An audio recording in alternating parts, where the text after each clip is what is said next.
What truly happens after the final breath leaves the body? For thousands of years, humanity has whispered about the secret journey of the soul, a passage both mysterious and profound. Across temples, monasteries, and hidden chambers of esoteric schools, one number echoes again and again: 40 days. It is said that during the 40 days following death, the soul does not simply vanish. Instead, it lingers between worlds, walking through unseen landscapes of memory, desire, and judgment. Some traditions describe it as a bridge of light, where every step reveals the truth of one's life. Others speak of shadowy trials, where the soul faces its attachments and fears before moving on. But why 40? Why not 3 days, or 7, or 100? The number itself carries mystical weight. In the Bible, Jesus fasted for 40 days in the desert. In ancient Egypt, the mummification process took 40 days before the body was prepared for the afterlife. In Tibetan teachings, the Bardo state, the intermediate realm between death and rebirth, unfolds over 49 days, each week representing a stage of transformation. Again and again, the pattern appears: 40 days as the cycle of completion, purification, and passage. In this video, we will unravel these hidden teachings. We will explore the origins of this mysterious time frame, the esoteric maps of the soul's journey, and the symbolic meaning behind each stage. We will see how ancient philosophies, from Egyptian to Tibetan to Christian mysticism, describe remarkably similar processes, despite being separated by centuries and continents. And most importantly, we will ask, what can this knowledge offer us, the living? For to understand the path of death is to live with greater clarity, wisdom, and reverence. The 40 days after death are not simply about the end.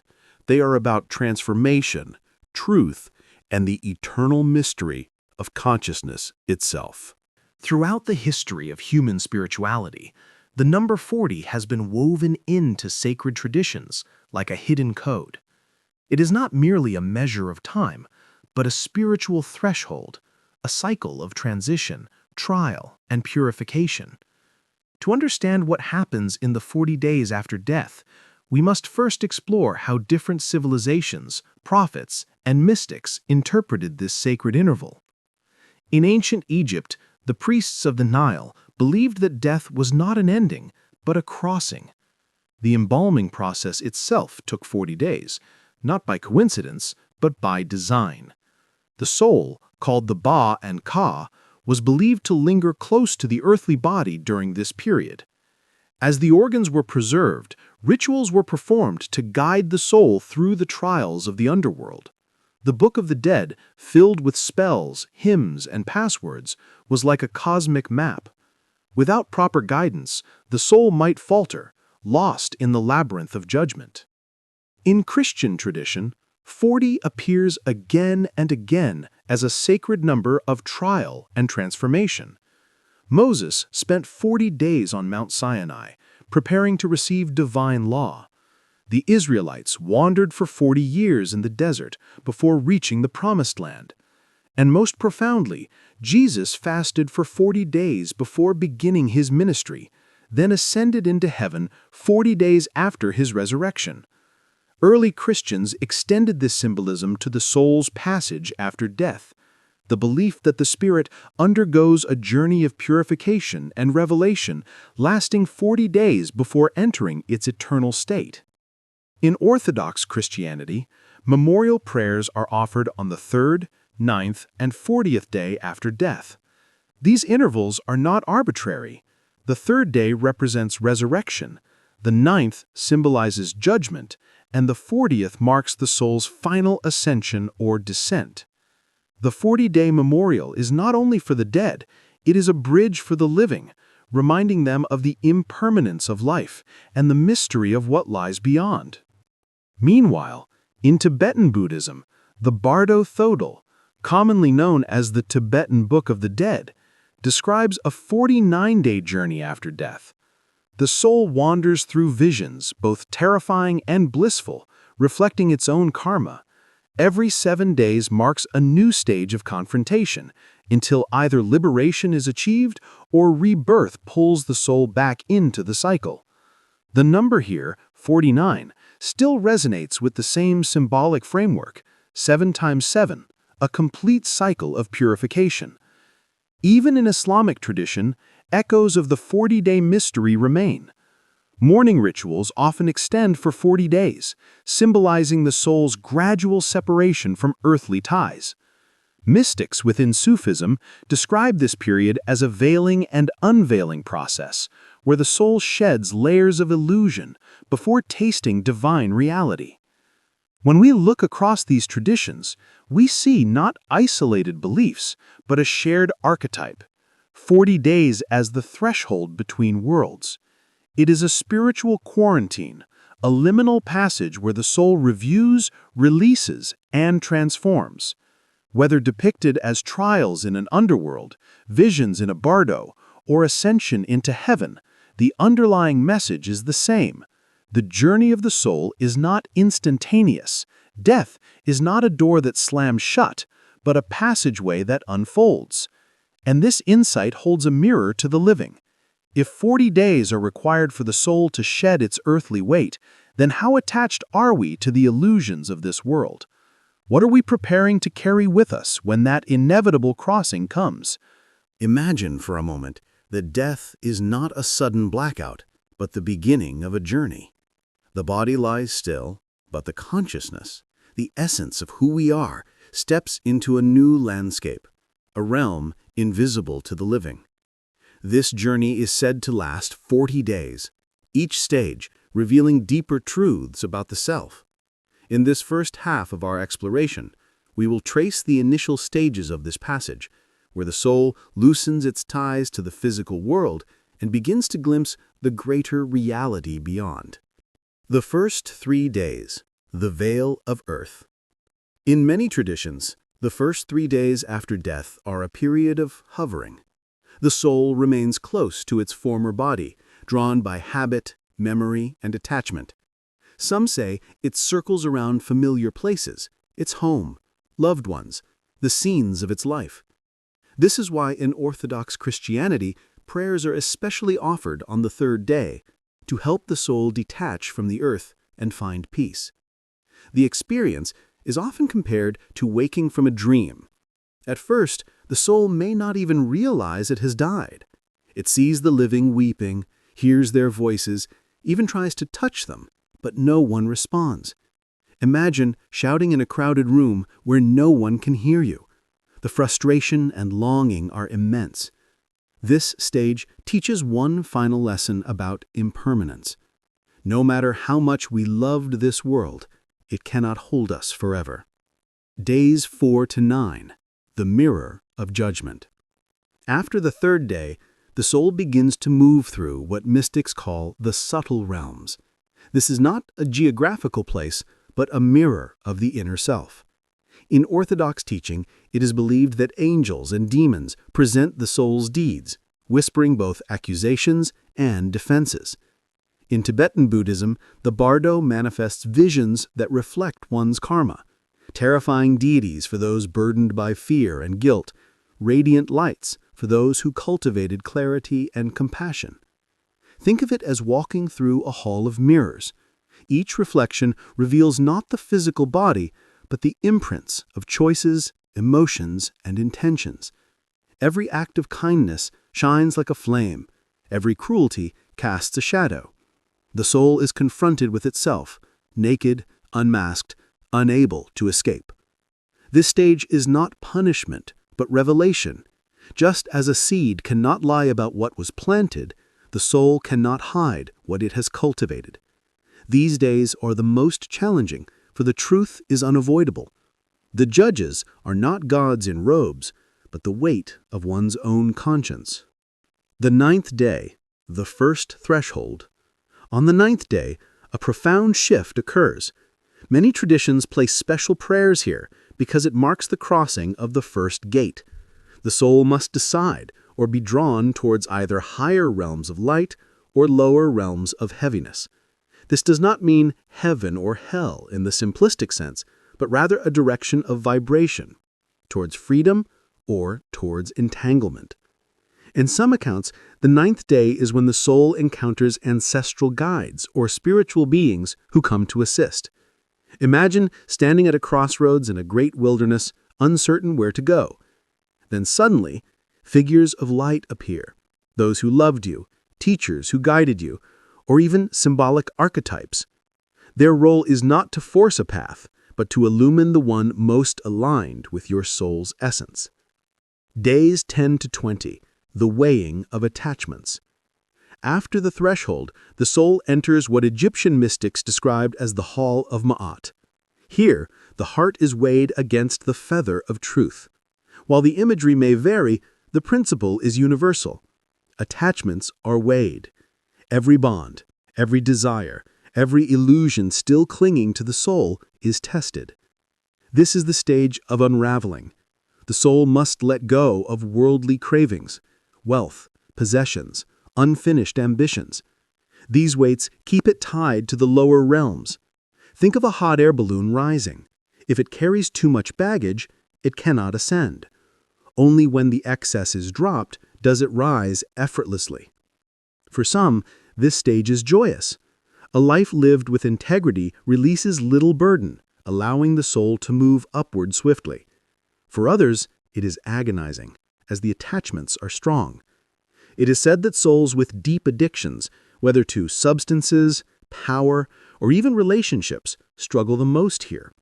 They linger, pulled towards the world they can no longer touch. The role of the living. What makes this stage especially profound is that the living play a role.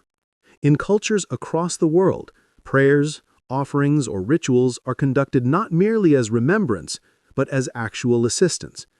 Orthodox prayers on the 40th day, Tibetan chants during the 49-day bardo, Islamic Quran recitations, and Egyptian funerary texts all serve the same purpose: to lighten the soul's burden, to remind it of its higher calling, and to guide it upward. This reveals a powerful truth. The bond between the living and the dead does not sever immediately. Consciousness is interconnected. Just as a loved one's kindness can soothe us in life, their prayers can assist us after death. Days 20 to 25. The vision of truth. By the 3rd week, the soul begins to glimpse something extraordinary, the vision of ultimate reality. Some describe it as a great light, so overwhelming that it feels unbearable. Others call it the presence of the divine, the source, or simply pure awareness. This is the moment when illusions are stripped away, the masks of ego, fear, and worldly identity dissolve. For some, it is blissful, a return to the cosmic embrace. For others, it is terrifying, for the light exposes every hidden truth. Imagine living your whole life in a dimly lit room, and suddenly someone throws open the curtains to reveal the blazing sun. The brilliance is both beautiful and shocking. Here the soul makes its most crucial choice: to surrender to the light or to retreat into familiar illusions. Those who surrender often describe a sense of liberation, merging with something vast and eternal. Those who resist may fall back into the lower cycles, seeking refuge in familiar patterns, which can lead to rebirth. At this halfway point of the 40-day journey, we see the unfolding pattern: the gradual release of earthly ties, the confrontation with truth, the weighing of attachments, and the glimpse of the ultimate reality. The soul is being prepared, stage by stage, for its final transition. But the journey is not yet complete. In the second half, the mysteries deepen, the encounters with higher beings, the possibility of liberation, and the final crossing at the 40th day. As the soul passes beyond the midpoint of its 40-day journey, the path grows even more mysterious. What began as detachment from earthly bonds now becomes a direct confrontation with destiny itself. These final days are often described as a ladder. each rung lifting the soul toward light or binding it to return to the cycle of rebirth. In this second half, we will follow the stages that lead up to the 40th day, the moment of ultimate crossing. Days 26 to 30.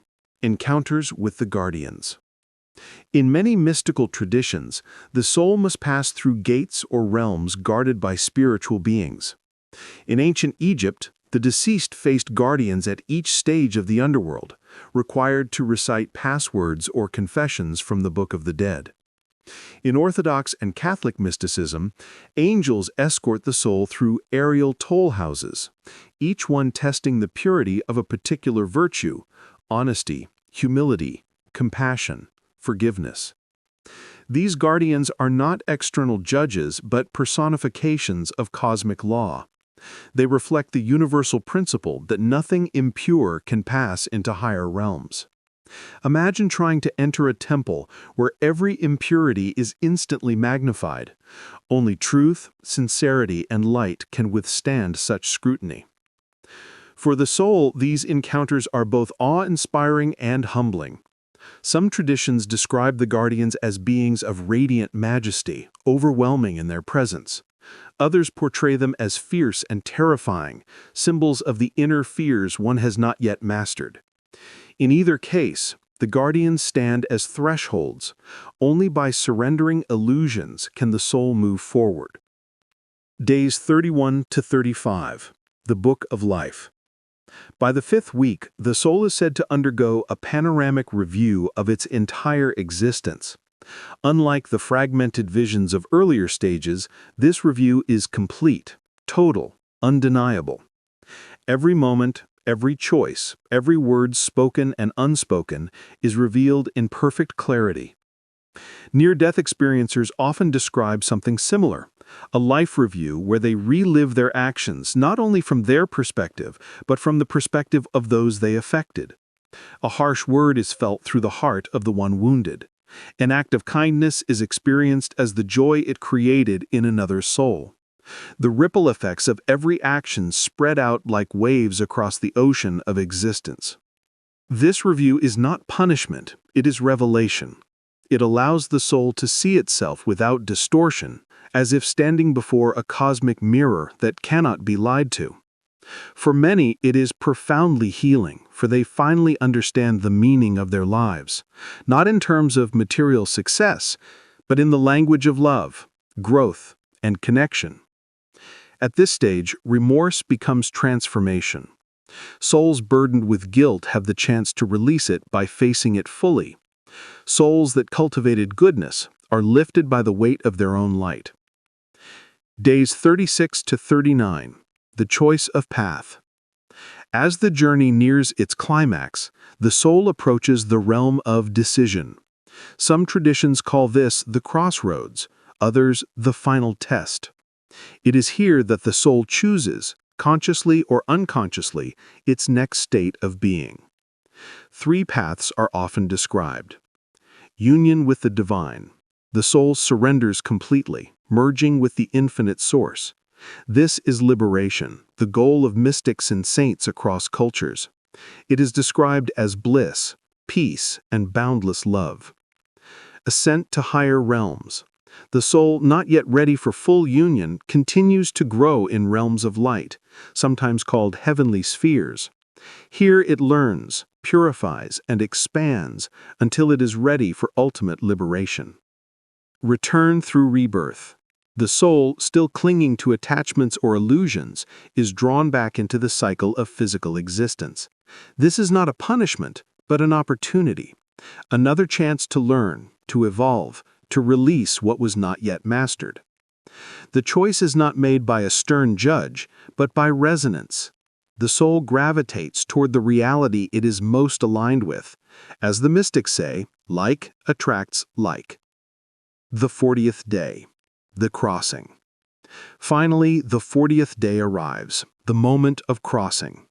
In Christian and Orthodox traditions, this is the day when the soul stands before its eternal destiny, guided by angels, accompanied by the prayers of the living.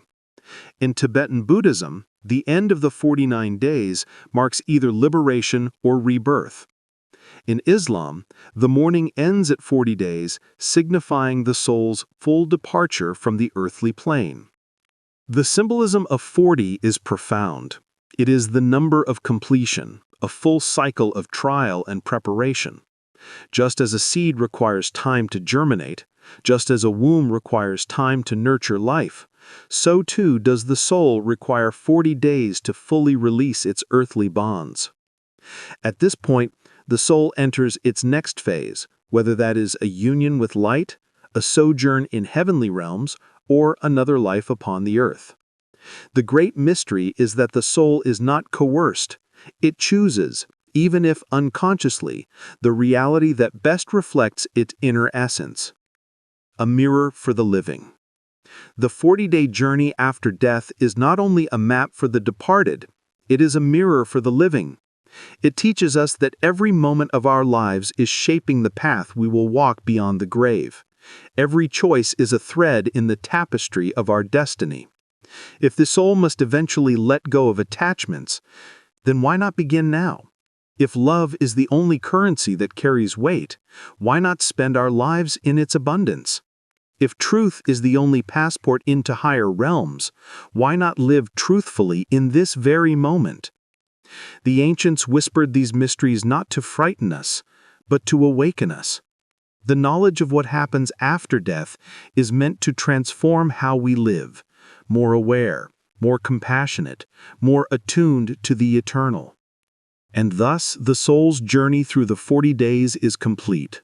From hovering near the body, through mirrors of judgment, encounters with guardians, reviews of life, to the final crossing into eternity. Yet this is not merely the story of death. It is the story of life itself, reflected back to us in its purest form. It is one thing to study what traditions say happens in the 40 days after death. It is another to live in such a way that we are prepared for it. The teachings of the ancients are not meant to be museum relics, but living maps.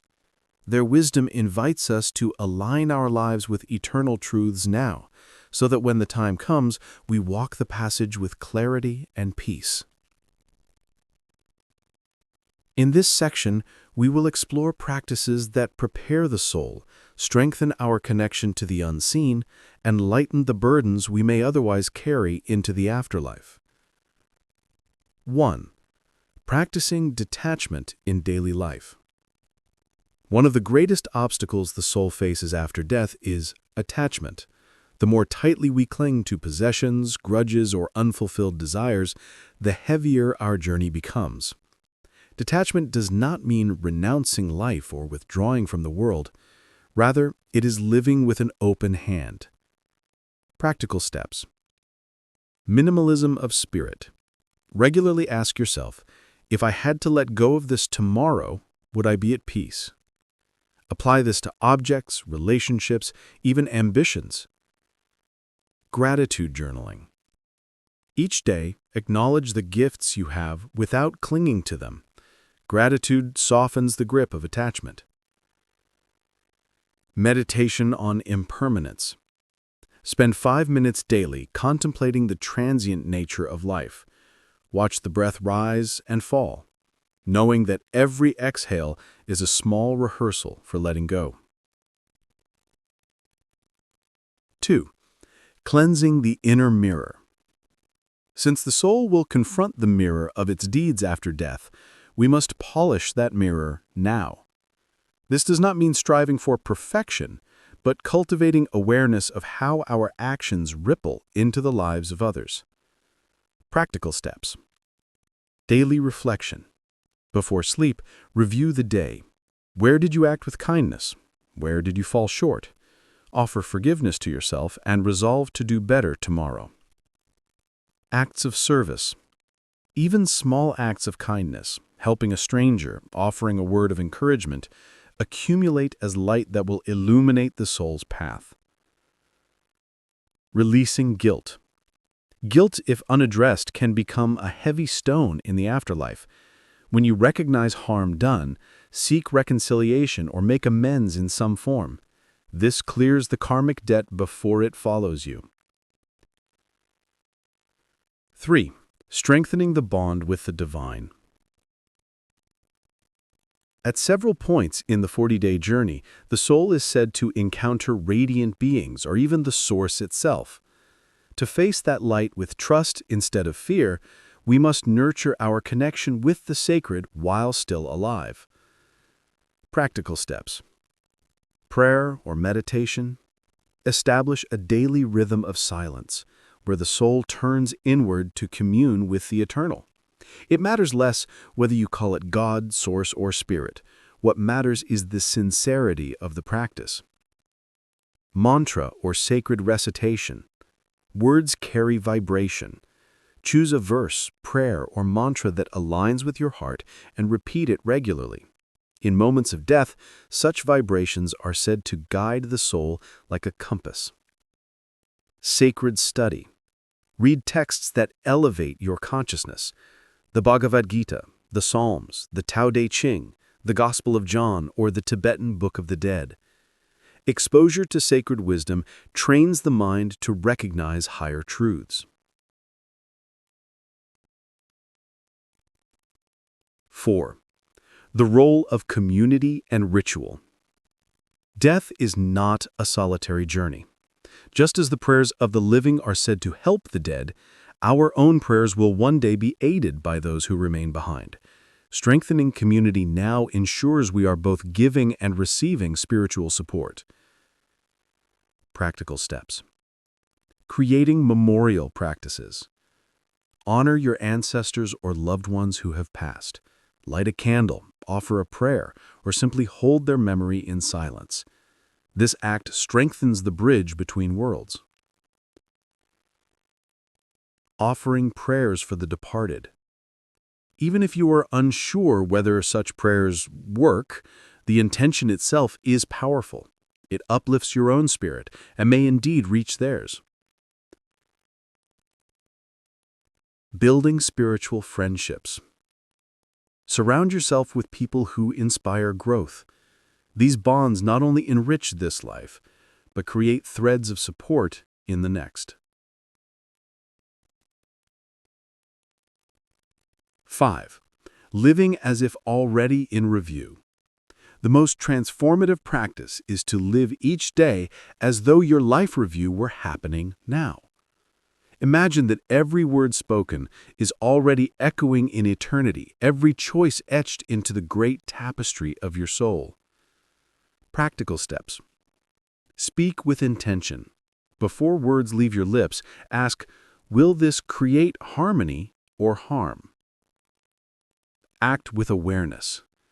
See each action as part of a larger story. When tempted toward selfishness, ask, how will this moment look when I face it again? Love without delay. Express gratitude, forgive, and reconcile while you can. Regret weighs heavily in the afterlife. Love lightens the journey. Overcoming common challenges. Spiritual practice is not without obstacles.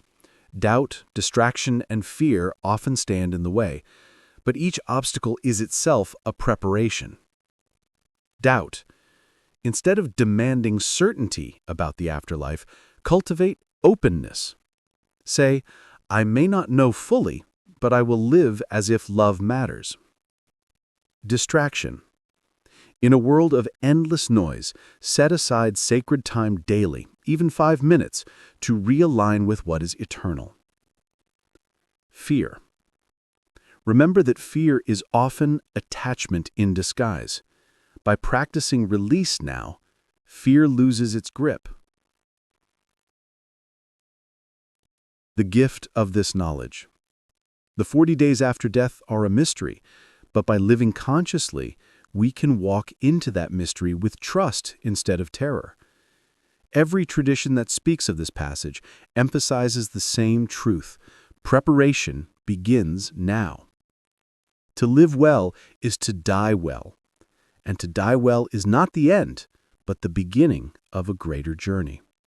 So let this knowledge change how you live today.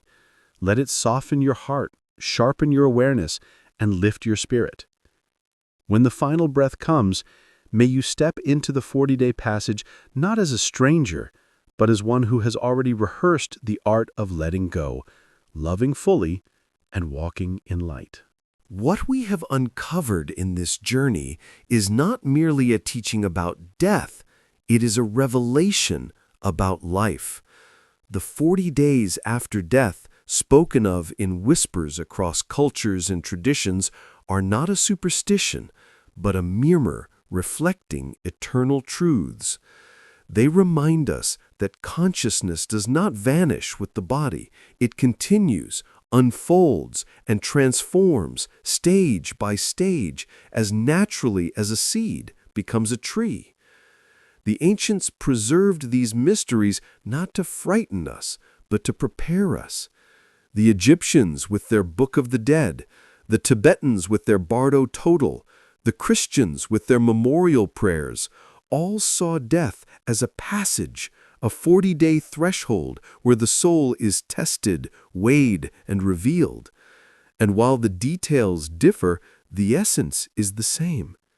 The afterlife is shaped not by arbitrary judgment, but by the weight of our own lives. Every choice matters. Every act of kindness or cruelty leaves its imprint.